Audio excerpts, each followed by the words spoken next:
अस्सलामुअलैकुम and welcome to online हिराज जनाब। तो आज फिर मैं आप लोगों के साथ एक और नई अपडेटेड वीडियो लेकर हाजिर हुई हूँ, जो कि आज मैं आप लोगों के साथ शेयर करने वाली हूँ JST PST के जॉब्स के हवाले से कि वो परमानेंट जॉब्स हैं या कॉन्ट्रैक्ट बेस्ड जॉब्स हैं। इस तरह के क्वेश्चंस मेरे पास बहुत सारे आ रहे थे, तो वेलकम टू ऑनलाइन हिरा। तो स्टार्ट करते हैं अपनी वीडियो को। अब जब आप लोगों को अपॉइंटमेंट लेटर मिलेंगे, खैर अभी इसका जो है वो ईद के बाद इंशाल्लाह पॉसिबल है कि तमाम को अपॉइंटमेंट लेटर मिल जाए।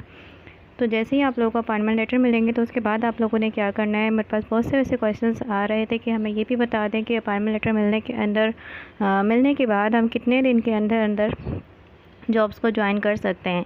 तो सबसे पहले बात करते हैं कि कॉन्ट्रैक्ट बेस है या परमानेंट बेस है। तो थोड़ा सा हिस्ट्री की तरफ चले जाते हैं हम लोग कि NTS 2013 की जो जॉब्स आई थी उसमें जो लोग पास हुए थे तो उनकी जो जॉब्स थी वो कॉन्ट्रैक्ट बेस थी, और उनमें से फ़र्दर को बाद में परमानेंट कर दिया गया था। IBA ने 2018 में टेस्ट लिए थे JST PST के, तो वो भी कॉन्ट्रैक्ट बेस जॉब थी और बाद में कुछ को फ़र्दर को जो था वो परमानेंट कर दिया गया था। मतलब पॉलिसी ये थी कि वो कॉन्ट्रैक्ट बेस थी, साफ उनके एडवर्टाइजमेंट में था कि वो कॉन्ट्रैक्ट बेस हैं, और बाद में उन्हें परमानेंट किया जा रहा था। कुछ को परमानेंट कर रहे थे और कुछ को आई थिंक अभी तक परमानेंट नहीं हो पाए। अब बात कर लेते हैं हम लोग कि अब हमारे जो आज इस वक्त की जो एडवर्टाइजमेंट की जॉब्स थी IBA 2021 में, तो उसमें साफ एडवर्टाइजमेंट में हमारे लिखा हुआ है कि लाइकली टू परमानेंट। अब ये लाइकली टू परमानेंट क्या होता है, इस हवाले से जो डिटेल आपके पास मौजूद होंगी, अकबर लगारी साहब ने अपने एक वीडियो में, अपने एक वॉइस नोट में क्लियरली बताया था, एक डिस्ट्रीब्यूशन में बताया था कि जो टीचर्स की जो मीटिंग हुई थी उसमें बताया था उन्होंने कि लाइकली टू परमानेंट, मतलब ये जो हम जॉब्स देने जा रहे हैं IBA 2021 के थ्रू तमाम को हम परमानेंट रखेंगे। तो ये आपके पास वीडियोस मौजूद होंगी अकबर लगारी साहब की कि वो क्लियरली बता रहे हैं कि जो ये जॉब्स हैं वो परमानेंट जॉब्स है। तो यहाँ से ये बात क्लियर हो जाती है कि जो IBA की अब जॉब्स आई है ये परमानेंट हैं।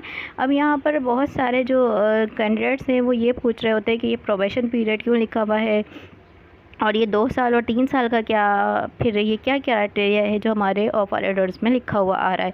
तो इस हवाले से मैं आगे चलकर डिटेल बात करूँगी। इसके अलावा एक और आप लोगों के क्वेश्चन है कि सैलरी स्केल क्या होगा, बिकॉज हमारे पास सैलरी स्केल अपडेट नहीं आ रहा कि इसका सैलरी स्केल क्या होगा। अच्छा, इसके चांसेस अभी जो हमारा बजट आने वाला है उससे भी बहुत ज़्यादा हैं। तो अभी फिलवक्त का जो सैलरी स्केल है जो गवर्नमेंट ने अनाउंस किया था बजट 2021 में 22 ऑन फ्राइडे, जो बजट में अनाउंस हुआ है वो है 10% ad hoc relief of the employments. However, below is the complete details regarding allowance and salaries that finance minister announced in the budget 2021 and 22. जो फाइनेंस मिनिस्टर हैं इसका जो बजट है उसका अनाउंसमेंट वो बताएंगे, लेकिन अभी जो है आप लोगों ने शहबाज शरीफ ने जैसे कि बताया था कि 10% जो है सैलरीज़ में इंक्रीज़ कर रहे हैं। वो अलाउंस जो होगा वो 14,000 से 15,000 पर मंथ के हिसाब से इंक्रीज़ होगा। इसके अलावा इंटीग्रेटेड अलाउंसेस जो हैं वो 450 से 900 के दरमियान आप लोग एम्प्लॉयज़ BS 1 से लेकर 5 तक के इंक्रीज़ हो रहे हैं, और मिनिमम जो wages rate will be 20,000 per month according to the budget 2021।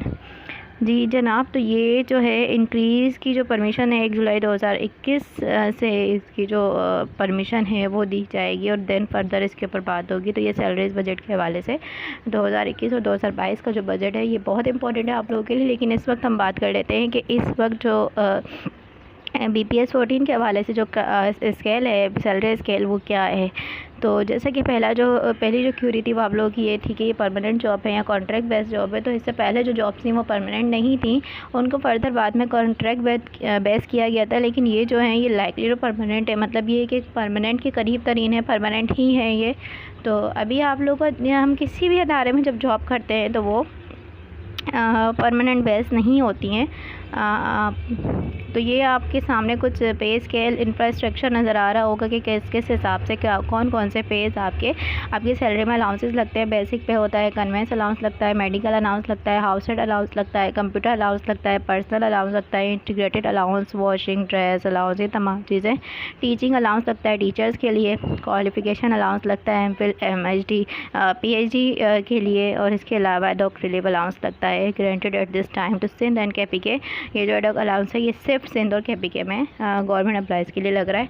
और ये जो मैंने आपको स्ट्रक्चर बताया, ये जो मैंने सैलरी स्केल अभी आपको मैं आगे जाके दिखाने वाली हूँ, ये तमाम का स्केल जो है वो न्यूली अपॉइंटेड टीचर्स के लिए है, न्यूली अपॉइंटेड के लिए है। तो आपको फर्दर मैं इसके बारे में डिटेल बताऊंगी। अगर आप लोगों को वीडियो अच्छी लगती है तो शेयर ज़रूर किया करें। आप लोगों के लिए जो है वो बहुत मेहनत से मैं वीडियो बनाती हूँ ताकि आप लोगों तक जो नॉलेज है वो बर वक्त और बिल्कुल मौसर पहुँच सके। तो जनाब आगे अब हम देख लेते हैं कि जो BPS 14 का स्केल है वो क्या है, इस वक्त क्या स्केल है हमारे BPS 14 का। BPS का जैसे कि एब्रीवेशन है बेसिक पे स्केल। तो सबसे पहले आपकी बेसिक पे होती है, देन उसके बाद उसके ऊपर फर्दर जो है वो अलाउंसेस लगते हैं, जिस पर ये कंप्लीट आपके पास समरी नज़र आ रही होगी BPS 14 की कि आपको जो बेसिक पे है 15,180 है। देन उसके बाद ये जो अलाउंसेस नज़र आ रहे हैं, इन अलाउंसेस को सम अप करने के बाद आपकी जो फुल पे बन रही है, फुल एंड फाइनल पे बन रही है वो बन रही है 35,445। ये आपकी पे है जिस पे आप फाइनलाइज अभी तक हैं। ये 2021 की अभी तक की जो पे है वो है। इसके अलावा क्या चेंज हो सकता है बजट आने के बाद वो खैर बाद में ही पता चलेगा, लेकिन इस वक्त आपकी जो पे है 35,445, जिसमें से 2,500 लमसम 3,000 लगा लें कि आपके कुछ अलाउंसेस कटेंगे तो आप लोगों को 32,000 के करीब आपको जो है पे न्यूली अपॉइंटेड को मिलेगी। तो ये था BPS 14 का सैलरी स्केल। इसके बाद हम फर्दर बात कर लेते हैं कि अपॉइंटमेंट लेटर जो अब आपको मिलने वाले हैं। मेरे पास एक अपॉइंटमेंट लेटर का सैंपल मौजूद है, तो उसमें मैं कुछ चीज़ें आप लोगों के साथ शेयर करना चाह रही थी कि उसमें क्या डिटेल है। सबसे पहला पॉइंट है ना अपॉइंटमेंट लेटर में, वो ये होगा कि he is appointed will be probation for a period of 2 years। If period will be calculate this period the period will be calculate from the date of his joining. तो जो भी appoint हो रहा है वो 2 साल के प्रोबेशन पीरियड पर रखा जाता है। गाइस मेरी बात सुने, प्रोबेशन पीरियड कोई कॉन्ट्रैक्ट नहीं होता।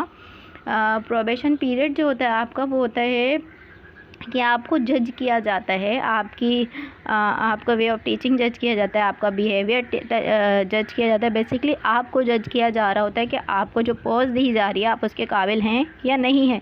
तो ये तो हर अदारे में होता है कि जब आपको अपॉइंट करते हैं उसके बाद भी जजमेंट चलती है। तो कॉन्ट्रैक्ट तो ये होता है कि जस्ट आपको इतने टाइम के लिए रखा जा रहा है, उसके बाद आप लोग को निकाल दिया जाएगा। तो कॉन्ट्रैक्ट बेस ये प्रोबेशन में नहीं आता। प्रोबेशन की जो मीन है आप गूगल पे जाके सर्च करें, देन आपको उसके मीनिंग पता चल जाएंगे। तो प्रोबेशन पीरियड का मतलब हरगिज़ भी कॉन्ट्रैक्ट नहीं है। सेकंड ये कि सैलरी जो है वो आपकी यूजुअल एडमिसिबल अलाउंस बेसिक पे 14 ये भी बताया जाएगा आपके अपॉइंटमेंट लेटर में कि आपको सैलरी कौन सी मिलनी है। इसके अलावा सेकंड पॉइंट में है school will be non transferable, यानी कि ट्रांसफ़र नहीं हो सकता आपका 3 साल से पहले आपका ट्रांसफ़र नहीं हो सकता। तो ये एक इम्पॉर्टेंट चीज़ है जो कि 3 साल का जो दौरानिया बताया जा रहा है वो आपके ट्रांसफ़र के लिए बताया जा रहा है, और 2 साल का जो दौरानिया है वो आपको चेक एंड बैलेंस करने के लिए बताया जा रहा है। इसमें कहीं पर भी कॉन्ट्रैक्ट की बात नहीं है। ये आपके सामने मैं एक अपॉइंटमेंट लेटर शो कर रही हूँ, उसको पढ़ रही हूँ, उसको रीड कर रही हूँ। आप लोगों के जो ये ट्रांसफ़र होंगे वो 3 साल से पहले आपका ट्रांसफ़र, वैसे तो ये ट्रांसफ़र फ्री जॉब है, इसमें ट्रांसफ़र नहीं होंगे ना JST ना PST, लेकिन इसमें जो मैंडेटरी पीरियड बताया हुआ है, लाजमन जो पीरियड बताया हुआ वो 3 साल का बताया है कि 3 साल से पहले अगर किसी ने ट्रांसफ़र करवाने की किसी भी तरीके से कोशिश की तो मिसकंडक्ट कहलाया जाएगा कि वो अपनी पोस्ट से मिसकंडक्ट कर रहा है और डिसमिस किया जा सकता है उन्हें उनकी सर्विस से। और जो आपको लीव्स अवेल होंगी वो एग्जिस्टिंग लीव्स रूल के थ्रू आप लोगों को लीव्स भी मिलेंगी, जिसमें लीव्स के बारे में कहा जा रहा था कि 2 साल प्रोबेशन पीरियड है कि हमें छुट्टियां नहीं मिलेंगी, लीव्स अलाउ नहीं होंगी। तो लीव्स आपको अलाउ होंगी जो कि रूल्स एज़ पर रूल्स के हवाले से होंगी। इसके अलावा ये जो रूल है वो सिविल सर्विस जो है policies and instruction notified and enforce by the government of Sindh, जो सिविल सर्विस रूल है उसके थ्रू से आपके ये जो रूल्स अप्लाई होंगे आपकी जॉब पर। इसके अलावा आपने 1 मंथ नोटिस पीरियड देना है जब आप जो है he will submit 1 month notice period or 1 month salary is due thereof he she being intending to tender registration from service resignation from service resign करने से पहले आपने 1 मंथ का जो है वो लेटर देना है। तो तमाम जॉब्स पे होता है। इसके अलावा बाकी चीज़ें ये कॉमन है। इसके अलावा एक और मैं इंपॉर्टेंट चीज़ जो आप लोगों के साथ शेयर करने जा रही हूँ वो ये है कि अगर आप लोगों ने ये सवाल बहुत बार पूछा था कि हमें ये बता दें कि आपके लेटर में क्या चीज़ मेंशन होगी, क्या डेट मेंशन होगी, क्या मेंशन होगा। तो जैसे कि मैंने आप लोगों को बताया था कि आपकी कि कोई डेट फिक्स डेट मेंशन नहीं होगी, बिकॉज ये जो लेटर्स बनते हैं ये तमाम के लिए कभी किसी डेट पे किसी डिस्ट्रिक्ट में शो हो रहा होता है, तो इसमें जो एक पीरियड होता है, टाइम पीरियड आपको बताया जाता है। जैसे कि मैंने आप लोगों को बताया 12 के 15 से 20 दिन का पीरियड भी हो सकता था और 30 दिन का भी हो सकता था, लेकिन इसमें क्लियरली लिखा है कि 30 दिन के अंदर अंदर आपने जिस डेट से आपको ये ऑर्डर मिलेगा, जिस डेट से आपको मिलेगा, डेट उस पर मेंशन होगी, उस डेट से लेकर 30 दिन के अंदर अंदर आपने अपनी ड्यूटीज़ को ज्वाइन करना है। तो ये ड्यूटीज़ ज्वाइन करने के लिए आपको अपना अपॉइंटमेंट लेटर कलेक्ट करना होगा। तो जैसे ही आप अपना अपॉइंटमेंट लेटर कलेक्ट करेंगे उसके ऊपर एक डेट मेंशन होगी, उस डेट से लेकर अंडर 30 डेज़ में आपने जाकर ज्वाइन करनी है। आप सेकंड डे भी ज्वाइन कर सकते हैं, आप थर्ड डे भी ज्वाइन कर सकते हैं, 1 वीक बाद भी ज्वाइन कर सकते हैं, लेकिन जिस दिन से आप ज्वाइनिंग करेंगे वही डेट आपकी सैलरी के लिए काउंट होगी।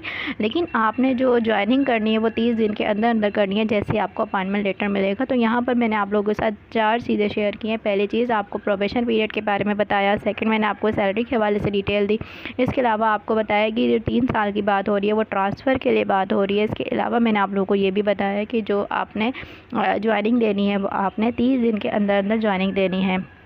तो गाइस उम्मीद करती हूँ कि आपको अपॉइंटमेंट लेटर के हवाले से जितनी क्यूरीज थी वो समझ आ गई होंगी। अब आप लोग फर्दर इस चीज़ के हवाले से परेशान नहीं होंगे कि ये परमानेंट जॉब्स हैं और इनकी सैलरीज़ और इनके हवाले से क्या डिटेल है।